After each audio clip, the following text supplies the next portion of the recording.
Hi, I'm Natasha Antonioni with Austin Life.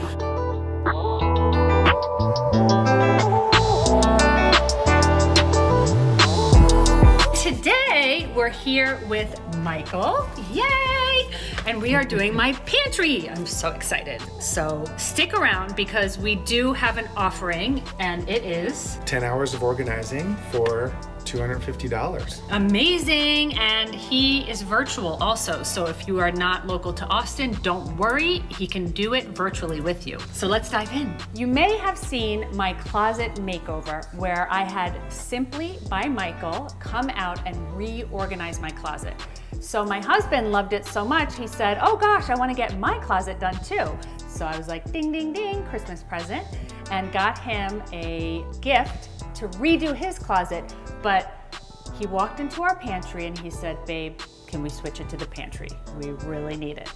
So here she is. Oh no, oh no, oh no, no, no, no, no. What do we do?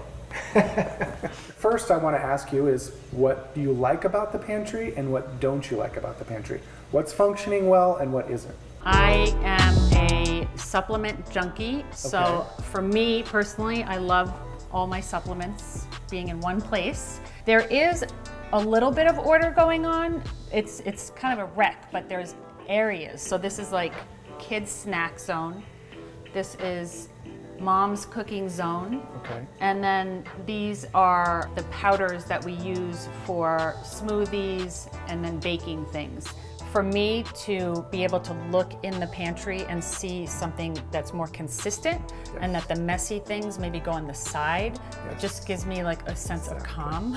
Exactly, because the pantry door is going to be open 9 times out of 10. It's always open. And I think that you're doing a lot of things well in here already, which is categorizing. That's one of the first things that I talk about with my clients is basically categorizing foods by either like pastas, rices, breakfast food, all that kind of stuff. So you have sections, almost like a grocery store. So you want to think of your pantry in that way as well. So that's a good thing that you've already done. You've already kind of categorized. I actually don't want to take any credit for it because my husband has ADD. So he's the one, if it's in a bin, he just mentally feels better. Yes. Even if the bin is like, you know, yeah, crazy zone. My husband is the one that usually creates the plan, and then if there's a plan, I can follow the plan. Are there things that you feel like you're missing? It feels like there's a lot of wasted space. Okay. I did pull my little spice rack out to show you what works for me really well. Having your breakfast foods all together, that's going to help. Kids snacks, I like a grab and go section. And then packaging. Packaging is definitely not your friend, so the more packaging you can eliminate, the nicer your pantry's going to look. I love that. And getting rid of the cardboard and the bags and things like that, because that makes it look a little sloppy actually. Right. These kind of things you want to get bins for, so you can dump them in there, so it's easy. Please, just make it easy. One of the things that I like to talk about in pantries and in most spaces is the waste of height. When you have these built-in shelves, just like your closet, a lot of times, I mean, it's a couple inches here, and then you might have a couple inches there, but it adds up. And what it adds up to is more shelving. So you can do things by adding risers in your pantry to make basically a shelf, another level, so it doesn't get things so cluttered. And by using like a 2-tiered Lazy Susan, you could probably fit all of this. It would save you a little bit of space because they're about this big. So if you had 2 of them here, then you would save probably 3 or 4 inches there. You could do like you did with your spices over here. These glass containers for supplements, and you could use them and they all match the same, and you label them. Your kitchen and pantry, there is a flow. And a lot of times people don't understand that. And when they put their kitchen together, they don't realize that they're making more work for themselves by putting things in the wrong spot. Do you have any tips for our viewers when it comes to choosing product? It depends on what you're trying to get. So if it's something that needs to stay fresh, you want an airtight lid.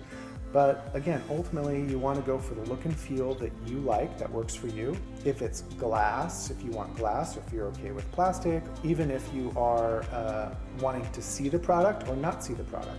So those are all things that you need to ask yourself when you're going in to look for those things. And then consistency, like picking things that go with what you like. So as far as like whether you want stainless steel or whether you want, you know, white, or, you know, you want everything to be white, you want baskets, you want to warm up the spot. And if you want to do a combination, that's okay, but don't go overboard. Don't pick 10 different things. Right. Try to stick to 2 or 3 different Right. types of product, so that way it keeps the consistency and neat, organized look that you want in your pantry. I mean, I think I say that all the time in these videos. Yeah. Consistency, Yeah. yes. Just to reiterate the intentions for me, because it's all about intention, being able to look in the pantry and see order will help me to feel more calm at the end of a crazy day. And any space that you are in, whether it's a closet or a pantry or your garage, having that sense of order is going to give you a calming presence. Absolutely. And make you feel less overwhelmed on a busy day. That's right. It's like the day itself might have been overwhelming. So how do I just give myself a little bit of peace? Right, exactly. And those little things and those extra steps that we're taking to do this are going to keep you from going overboard that day or being overwhelmed that day. Right. Because you can just... What do you mean by overboard? Just Finish a bottle of wine before the meal is done. Exactly. And then the other thing for me, I'm a double Libra, so we like it pretty. So Yay to it's Libras. pretty. I'm a Libra too. My Libra me. I went to the Container Store and got a few items. What we talked about, and we're getting risers. I'm using this bamboo riser, which works really well. They can be stacked together, so if you have a multi-layer situation, you can do that, and they're very sturdy. So we're gonna try to keep using these. So I bought some more, but you'll see that they slide underneath real well, so you can do a 2-layer situation. And then she liked the baskets that we used in the closet, so we're gonna use the same kind. So step 1 in the process is really gonna be pulling things out, so you can basically categorize and organize your spaces, and you have a clean surface. The method that I'm using is basically take things out, categorize, put things back. If you're on a budget, you can work with that and do a section at a time, a shelf at a time. But once you pick the completion product, it's important to just be consistent. And that's a common question for any space that you're doing is, how often do I use it? Because that's going to determine where it should go. Because really up high is more storage, down low is the functional space that you're going to use on a daily basis. Because of the way the pantry is set up, we want to kind of move the things that are less aesthetically pleasing on the side that you don't see when you look right into the pantry. Excuse me. Excuse me. I'm allergic to dust, so. Every space that you organize, it eventually gets a little out of whack, so it needs what I call the zhuzh, which I mentioned in the closet one. It needs the zhuzh. It needs to be kind of fluffed up. If you keep the organization and the way that things are set up, it's easy to fluff it back up and put it back to the way it's supposed to be. Because of the height, we're not able to put this up with the other appliances. We have a dog friend here, looks like climbing on the shelf. You see the consistency, you can see the same product that we're using. A lot of organizing is moving things to the proper place in your home based on the space that you have. So every home is different based on size, based on storage. And so there may be things that need to stay in here that normally wouldn't. But again, you have to make those hard choices and decide what you actually need and what you actually use.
pantry is pretty much done. As you notice, we've changed out some of the white bins for the baskets. Labeling the baskets would be helpful, but for some things like canned goods, it might be better to leave them exposed as we have here.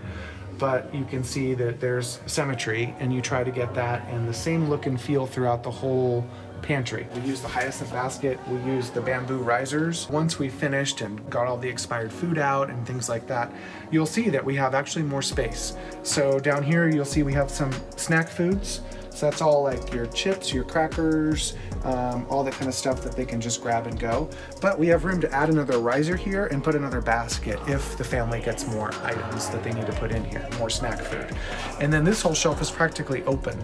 So over here on the bottom, you'll see it's pretty much open. And then on this side, you'll see we have all breakfast foods. So cereals are in containers, easier to open than the cardboard, as I mentioned before, easy open, easy close. They have a rubber seal, so they'll keep things fresh. And then in the middle, we put a basket with all the other types of things like oatmeal and syrup for pancakes and pancake batter. So you can see that. And then excess cereal boxes, if we have an extra amount or another box that isn't presented by the 6th, then you can put it behind for storage. Also up here, I want to point out, this is all bake stuff because that's something that is not a high priority, something that you use all the time. So having it on a higher shelf makes more sense. And because they're in the baskets, you can pull out what you need and bring it to the counter. So let's go grab Natasha and show her what we've done. Whoa, look at that, amazing! Oh, I already feel more relaxed. We took out some of the white bins. So we still use some of them on the side walls, but we were able to change the way it looks from the way you walk in. And you can slowly take the white bins away over time. Yes. As budget allows, if you want to, or you can leave them. So it's, you know, totally your preference. Love how you put the cereal boxes behind it. I would not realize that that was the case otherwise. Yeah, because that's kind of the overflow. Those are the boxes that aren't open, or if you get one of those big boxes and it doesn't fit, you can just seal it up and put it behind and refill it as it empties out. So that way it saves space.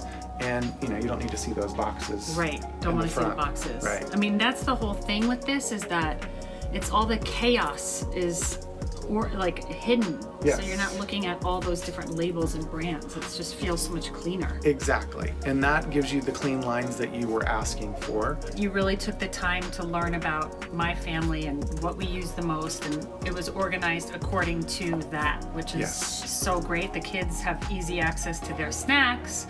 All my cooking stuff is right there. When I first started organizing, I want things to be perfect and look amazing. User-friendly, but what works for you may not work for me, and vice versa. So I learned over time that I need to ask those questions because I need to know how you function in your space, because that's going to help me create a functional space for you. Awesome. Yeah. Well, there were so many good tips today. Thank you for that. Yeah. So what about you guys? What was your favorite tip of the day? Leave a comment below.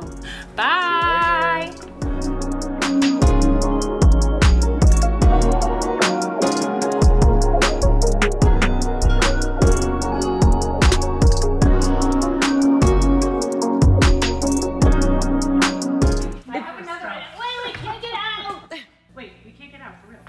For real? For real. So that's a wrap.